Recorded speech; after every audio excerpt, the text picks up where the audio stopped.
Hey everyone, I wanted to make a video talking about how to change belief systems based around real events and why, in my opinion, if we could splice the brain and look into the genetic code, that PTSD and OCD are basically brother and sister.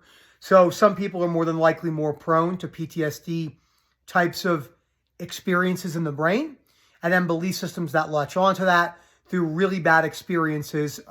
You want to label, whatever you want to call, we'll call it the traumatic experience. And that sets off an event.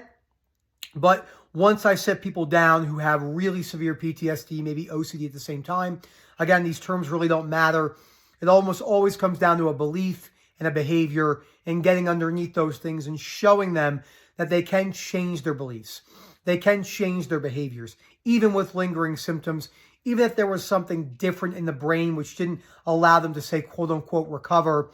And why the belief systems are really fueling everything, and why we have to be careful when it comes to wearing PTSD like a badge. Anytime I look at a video of someone, haven't been to war myself, but I can tell you, as a severe OCD sufferer, I've been to the bottom of a human suffering experience, which I wouldn't wish on anyone. Sometimes I would, in the sense of it teaches people a lot of things, but not in like a animosity type way. So before I go any further, please subscribe, hit that like button down below. Let me know what you think of the video. Remember, we have webinars every single Tuesday, 8:30 p.m. UK time. And when you come to a one-to-one or a webinar, just one of them, you get to come to the WhatsApp groups, which has a lot of value. There's a lot of things in the WhatsApp groups you're never going to find anywhere else. We kind of keep it that way because it's a unique value system that we have, and people really like it. It makes them feel less alone.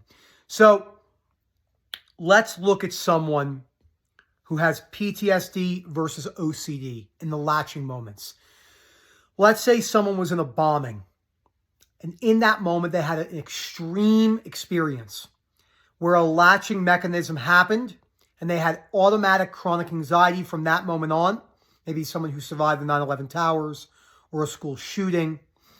Or they have, in war, they had extreme survivor's guilt. No, guys, it's okay. I'm not going to go in that Humvee. That road should be okay. They get blown up. All their friends die. These are very difficult situations. Driving with your wife. Is it left or right? Let's go right and see. We go right. Someone runs a red light, kills your wife.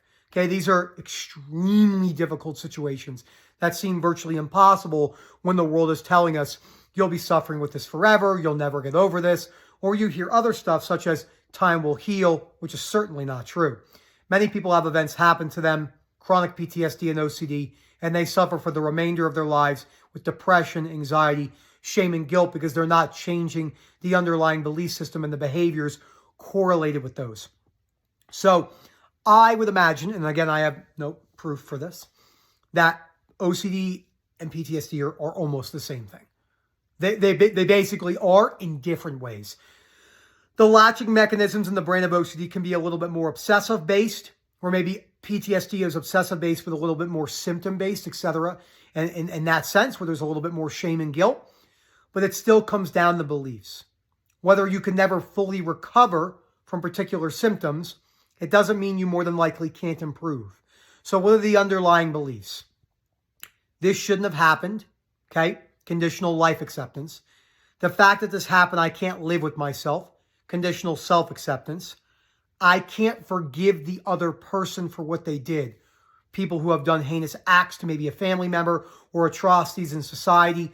Think of the way you talk about people who do very detrimental acts to society, okay? What you view as morally wrong.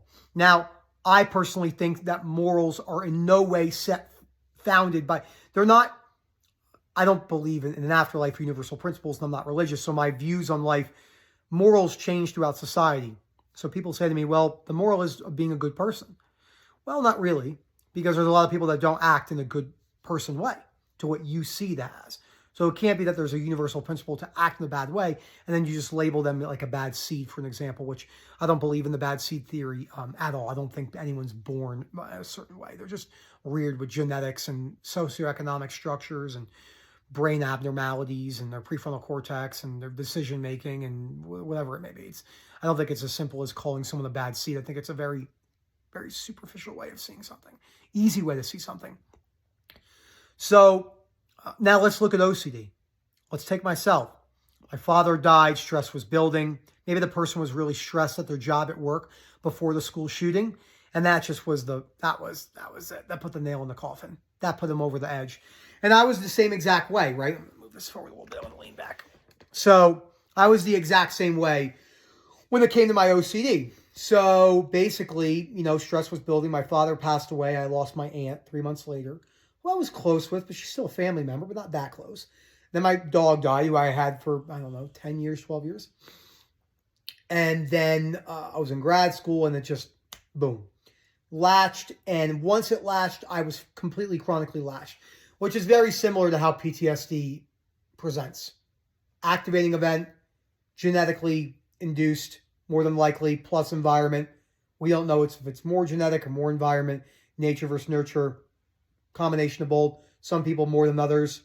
It doesn't really matter. All that matters is you have a belief system that's needed to be unwinded through unconditional self-life, other acceptance to get there. So when you look at the PTSD ones, let's go over one of the simple beliefs. I can't live with myself because I made a mistake and that happened. I should have locked the door in the school where the shooter came in. I should have not turned down that road. The problem is everything I'm saying right now, I get a lot of kickback on this because they say, you're speaking about it in such simple terminology. Nothing I'm talking about is simple by any means. It took me years to get better from OCD. Years. Chronic symptoms every single second of the fucking day. Literally every single second of the day, I had symptoms to some degree.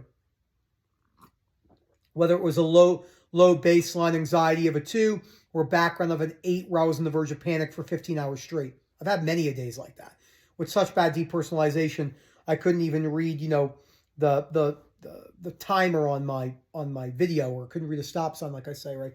I have a thing on my wall over here. I couldn't read it. It says vision right there. It's 15 feet away. It would be so blurry. So, but that doesn't mean I didn't need to change my beliefs about those things. So what I'm saying holds merit, but it's not going to be easy. Also, PTSD is more than likely talked about very problematically in our society because it's held as I